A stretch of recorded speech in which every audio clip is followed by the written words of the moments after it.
I went camping with three of my buddies, John, Bennett, and Kyle.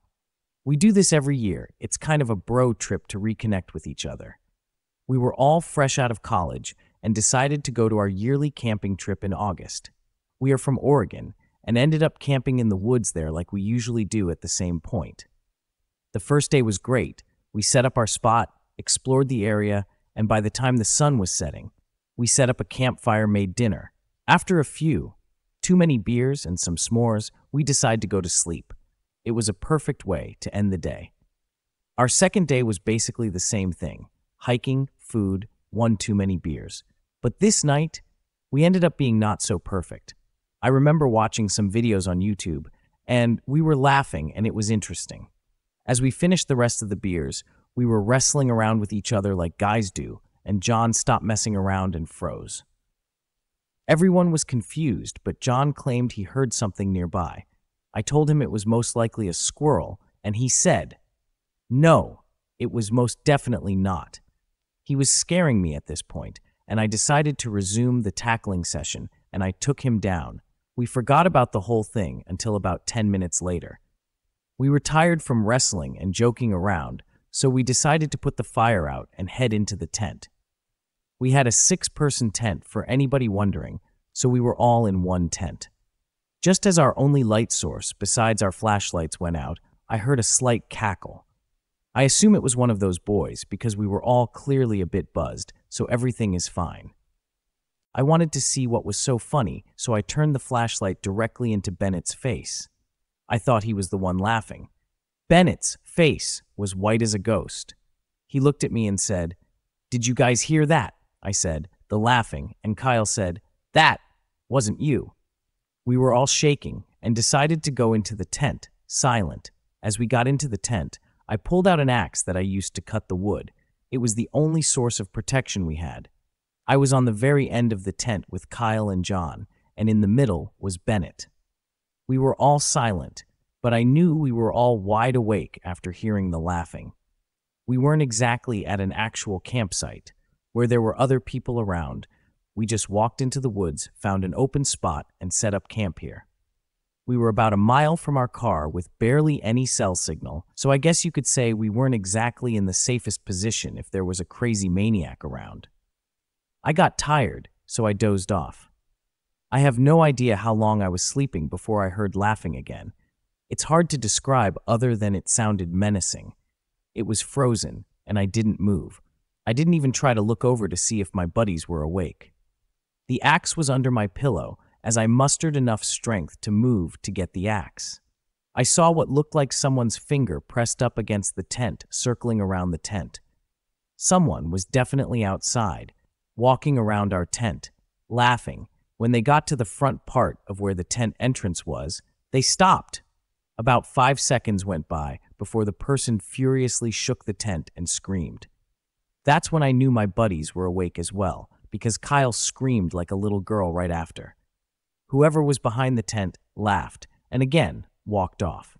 We laid there the rest of the night, wide awake, indefinitely sober. We didn't want to move out of pure fear that whoever was out there was still there. When the sun came up, we packed up everything and walked back to our car. We still go camping every year, but this time we go to legit camping sites. I now bring a judge or a gun with me, and not just an axe. Whoever was outside our campsite could have easily been a deranged homeless person, psychopath, serial killer, meth header, just an asshole playing a prank on us. But I sure as hell won't camp in a rural place anymore. Stay safe out there. It's a dangerous world we live in.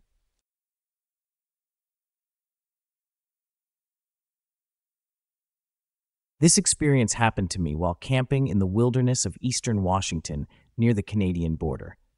2 friends and myself were sitting around the campfire. We were camped on a large flat about midway up the mountain we were hiking. All of a sudden, we heard a strange screaming noise. The screams were shrill and came a consecutive 1 to 2 second burst. Here's my attempt to describe the noise. It was something like, "Ara." The noise was getting closer, and I asked my more wilderness-experienced friend if it could possibly be a predator. I know mountain cats can make screaming noises. He said he didn't think so, but we grabbed our rifles. The noise is getting closer, and we can see an animal coming towards us straight up, the fairly steep grade of mountain at the fast pace. I would clock the speed at 25 miles per hour easily. It was about the speed of someone on a motorbike going at a fast rate. We grabbed your rifles and took aim as the animal bolted straight towards our campsite. But what we saw next was not a predator. It was a deer, bounding in huge leaps, screaming entirely on his hind legs. This deer was hopping like a pogo stick with his 4 legs held in front of it. The look of pure terror in his eyes reflected in the firelight will haunt me forever. I've looked for video of deers on their hind legs and such behavior, but I've only ever seen deers getting food out of trees or possibly fighting another deer on their hind legs. My friends joke and say the deer got into some bad mushrooms, but it was truly the strangest experience in my entire life.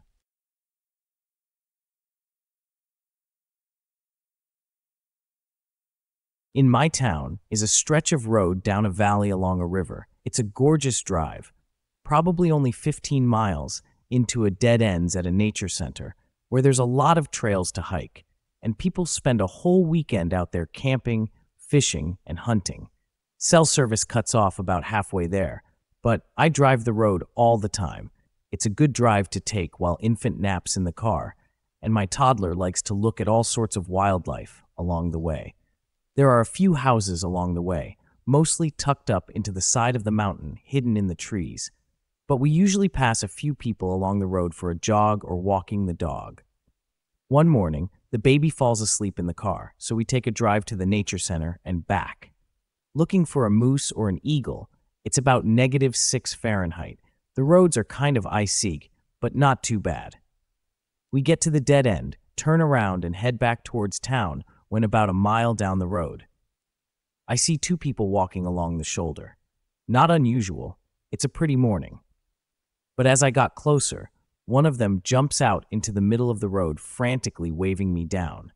I slam on my brakes, but with her in the middle of the road, and it's a bit slick out, I damn near slide onto her with my car. I finally get stopped. When they flagged me down, I thought one of them maybe a gun hurts with no self-service where we were, and they needed to get help.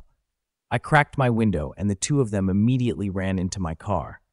The guy hung back, behind my car in a blind spot, which immediately made me nervous. I couldn't get a good look at him, red flag number 1. But the lady came up to my cracked window and said their car broken down and they needed a ride into town. I hadn't passed a car parked along the road, and that was red flag number 2.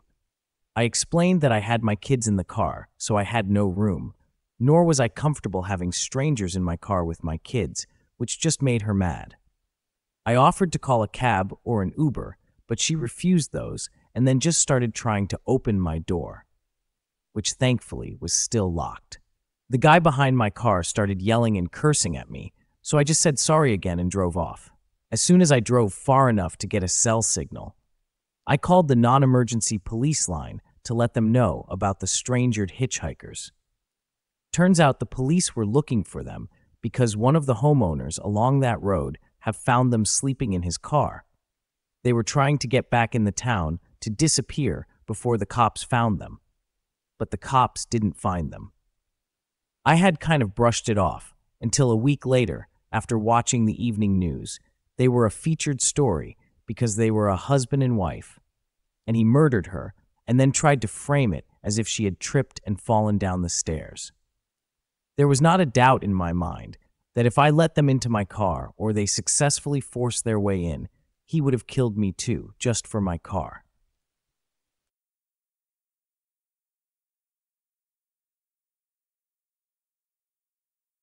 A couple of years ago, I went hiking alone on different trails in the Blue Ridge Parkway.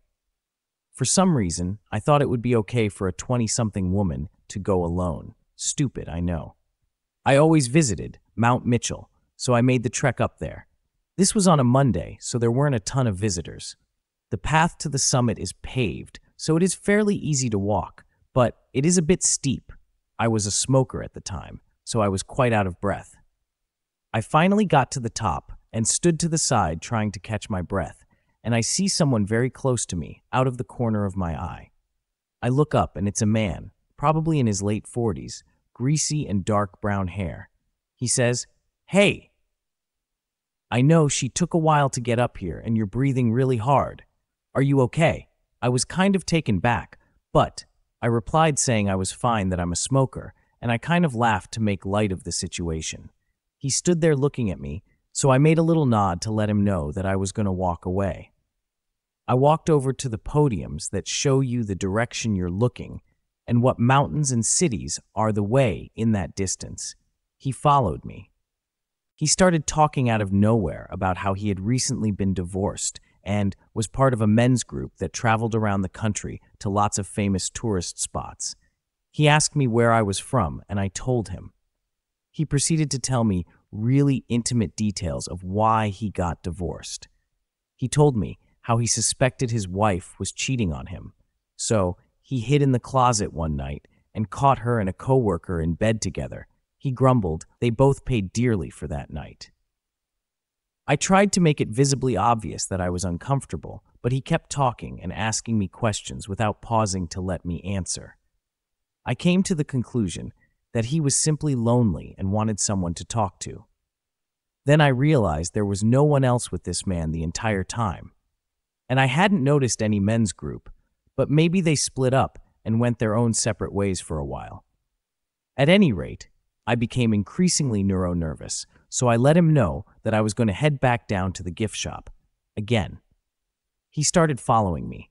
There were lots of trails that branch off in the main path to the summit, but I wasn't interested in going on any of those since it was not very safe with this guy following me.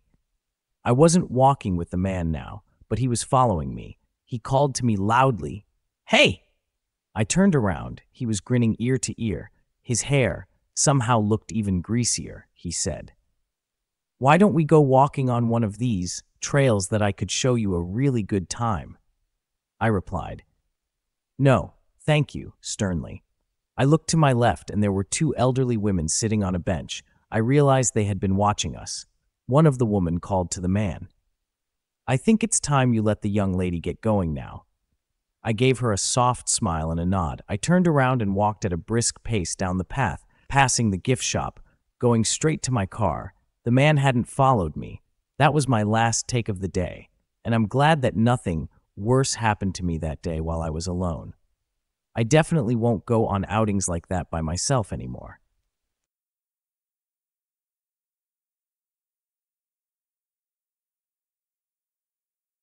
My husband and I used to travel for work. This story takes place 7 or 8 years ago. Our company had been fired from the gig we were on, and we ended up staying in El Paso for a few days, waiting for the next gig to start. When we first arrived, we took a cab together somewhere. We talked to the cab driver for a bit, asking about the area. He started to say how nice it was, but we cut him off, saying something along the lines of, "We watch the news. How is it here, really?"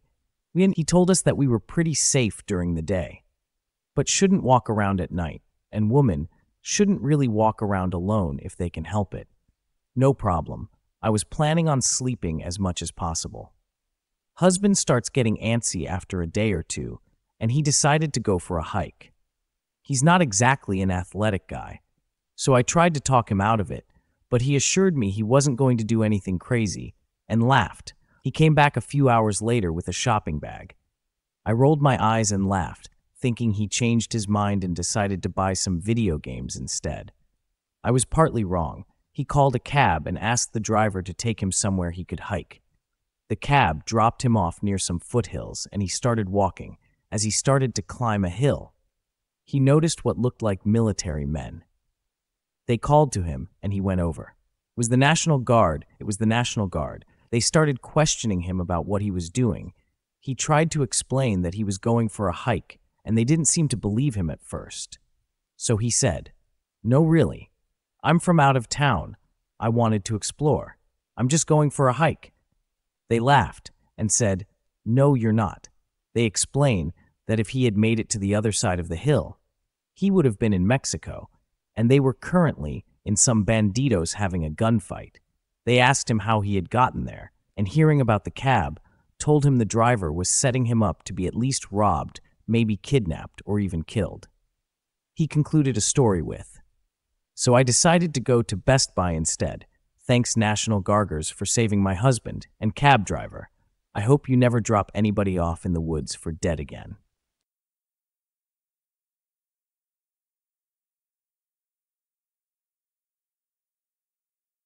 It was the beginning of summer. My darling husband Jay and I were going camping at my favorite place in the whole world. This was a wilderness campground where the crystal clear lake and hiking trails, a river for canoeing, fishing, etc. This was going to be a special weekend where we leave the kids' careers in all behind for just some time for the two of us in nature. It was a Saturday morning and Jay had to work, so it was a little late before we could leave. We got to the place we were going, and there was only two of us. So we set up our tents and all that and got done some hiking, had a picnic at the waterfall, etc. Later, we came back to camp. We built a fire and shared a bottle of wine till the darkness and fireflies set in. It was a full moon, and everything was beautiful. I got this brilliant idea to do something that I haven't done in many years. I wanted to go skinny dipping in the lake. Well, Jade already drank too much, and he was really tired from having to work earlier that day, and all the hiking didn't help him any, so he didn't want to go. Also, there was no one camping except for the two of us. If there had been, I wouldn't have gone, at least not skinny dipping, but I felt grimy and sweaty and just was not going to be able to sleep without cleaning up. So, Jay decides to lie down and rest in the tent, and I take off down the moonlit trail. My beach bag loaded with biodegradable soap and shampoo, change of clothes, and other bath items. While walking down to the lake, my spidey senses kind of picked up on something. I ignored it, though. Once I got there, I undressed, put my clothes on the root of a big pine tree and dove in. I bathed, swam, and enjoyed the relaxation. It was almost like a trip to the spa for me. Finally, I got out. I was standing on the shore getting dressed, and I had that funny little growing feeling like when you were being watched.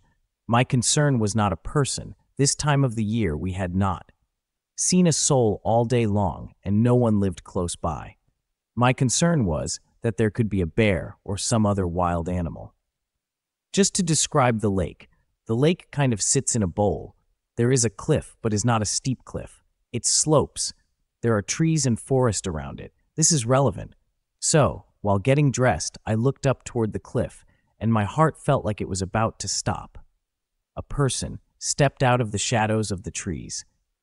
Just from his silhouettes, I couldn't see his face. I thought it was Jay. Maybe he changed his mind about swimming, which was unlikely, since when he goes to sleep, he sleeps like a log, or maybe he was worried about me. I've been enjoying the lake so much that I had been there for probably an hour. So just assuming it was him, I just started joking with him. "Sorry, but you just missed a great swim," or something dumb like that. Normally he would joke back with me or say something grumpy if he was irritated that I had been down there too long. But she didn't say anything. All the while I'm pulling my clothes, still talking to him, but he never said a word. When I had all my clothes on and was ready to start walking back, he stepped back into the shadows of the forest.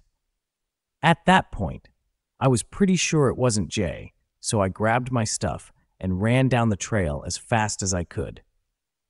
One time, I thought I heard voices, but I was so scared I may have imagined it.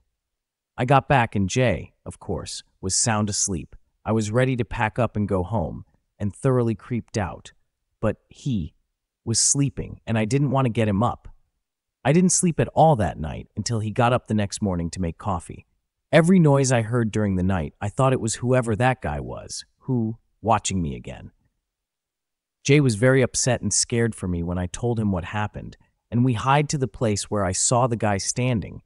There were 2 sets of footprints there, smaller.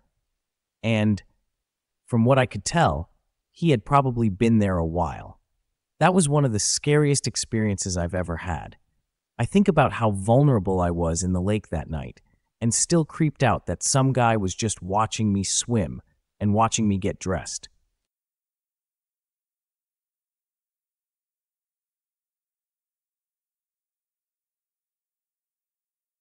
I grew up just north of New York City, living in a pretty densely populated metropolitan area. I always looked forward to the summer when my father and I went backpacking upstate. We had a spa about an hour north of Lake George in the Adirondacks and camped a few nights every summer. One trip, a few years back. We were driving to the trailhead on a long, narrow dirt road. We saw a car pulled over with a few people arguing outside the car. This isn't the most secluded spot in the world, so it is not uncommon to see another family. But it was weird that a car would be pulled over here with no real access to any trails. As we drove closer, a man walked over and waved at us. We assumed they were having car trouble. My father wrote down his window. Suddenly, a female in the group screamed, "Get away from him!"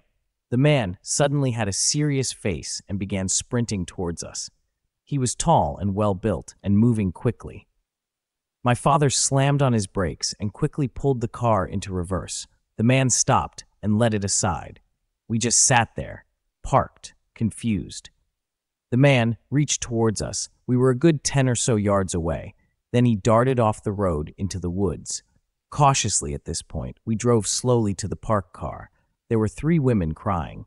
They were his sisters, and apparently he had returned from home, from the army, a few months prior, according to the woman. Shortly after, he had began acting odd and was diagnosed with PTSD, as well as early-onset Alzheimer's disease. The women got back into her car, headed for town. They said they were going to the ranger station to get help locating him. The rest of the day was fairly uneventful. We hiked to our campsite, fished for a bit, and set up camp for the night. Sitting next to the fire, my father and I felt some strange vibes. We weren't sure whether the woman were telling us the truth or if the man was trying to ask for our help. And what was more disturbing was the fact that we were camping only a few miles away from where this man ran off.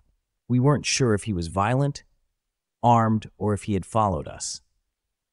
Typically, my father and I slept in separate Vivi tents, but we decided to stay in the shelter tonight. It was basically a small log cabin with 3 walls in an open front with a fire pit was located. Either of us slept too much that night. It probably was my imagination, but I swear, like I was being watched, though my father and I didn't hear footsteps or anything out of the ordinary. The next morning, I left to camp to take a leak a few hundred feet away from our camp. I found a small fire pit right on the trail. I placed my hands on the ashes and they were soaked. Someone had a fire here very recently and poured water on it. We have food and supplies for 4 nights, but after I found that fire pit, we broke camp and left for the morning.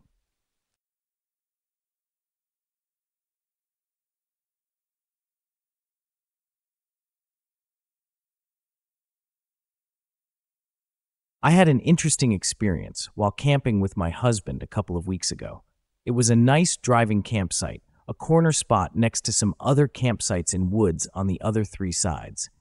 We had a nice day hiking, cooked some fajitas and s'mores over the fire, and then we settled into our tent to sleep. Later that night, I woke up and heard a weird noise. It sounded kind of like an electronic tone. Then, I heard what sounded like people talking right outside of the tent. They better get out of there. I saw an opossum go in there, thinking that there were other campers around, walking around. I turned around and tried to go back to sleep. A couple of minutes later, I heard the strange tone noise again, and then what sounded like a cat meowing and walking around the tent. Sounded like my cat when he wants to be let into the house. I'm not about to let strange animals into my tent, so I just lay there, and it stopped after about a minute. A couple of minutes later, I heard the tone once again. Then I heard a lower, gravelly voice talking outside the tent. They better get out of there before I get them. All of this happened over the course of maybe 10 minutes. I didn't react as strongly as I possibly should have, but I was tired and thought at first it might be some kind of dream. My husband got up and left the tent to use the bathroom a little while later. He hadn't heard anything, and I didn't hear anything else after that. The next morning, while eating breakfast, I could hear the neighbor campers talking. One of their children, 5 to 7 years old at least, was upset with his brother because they heard some noise, telling them to get out of the camper last night, and now his brother was denying that he heard anything. I'm not sure what exactly happened that night, but it was definitely creepy and interesting.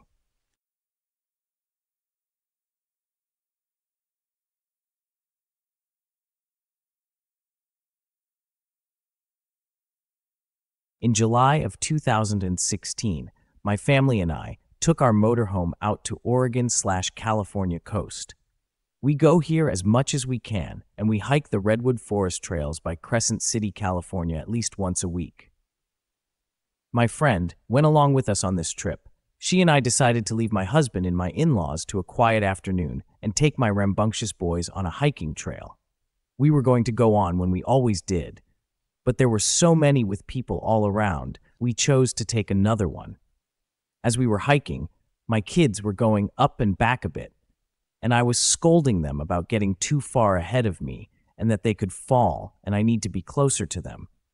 They would back up a bit and then do it again, much like any child. We are gone about a mile, passing people along the way, when we came to a bridge. There was a guy stopped at the end of it, and I don't know exactly what he was doing, but he gave me a weird feeling at first, but I collected my boys close to me as we came near. He just stared at us without blinking. My friend came up behind us and happened to snap a faraway picture of our encounter.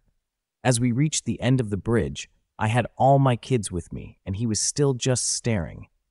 Then he looked at me in the eye and said, "You know, a fun game to play here." I didn't really respond, but he answered anyway, "Hide and seek." At that point, my friend caught up with us and heard it too. We both were very creeped out when we got to the earshot, and we were just confused. But we did not want to double back and happened to meet him on our way back without weapons, and my 3 young boys, we both picked up some sticks and decided to walk a bit further in hopes that he would come along with the group of people. My heart was racing. There isn't great cell service in the areas of this trail, though it is far from remote. When we happened along, more people turned up and turned around, and we headed back with them. About a half-mile up, we saw the same guy walking back the other way. We hauled ass out of there, staying with as many people as possible. At one time, there was a man on a cell phone talking about someone on the trail. My assumption that he was reporting the man, but then I already was creeped out, so I was just ready to leave the area. Ever since then, I Googled to look for unsolved murders in that area, and I can't help it. We both just had that feeling, even before he talked. After he talked, I was sure that he wanted to hurt or kill us. Maybe I'm paranoid, but I believe in following those spidey senses.